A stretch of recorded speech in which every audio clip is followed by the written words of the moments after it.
Bueno, pero esta canción se la quiero dedicar especialmente a un tío detrás de una cámara, con un objetivo.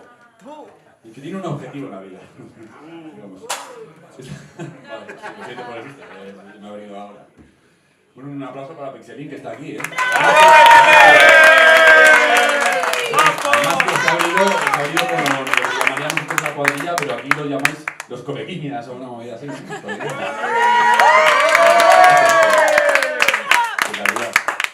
Bueno, esta canción va para él. Esto bueno, lo vais a reconocer al instante. Y si no, podéis ir saliendo.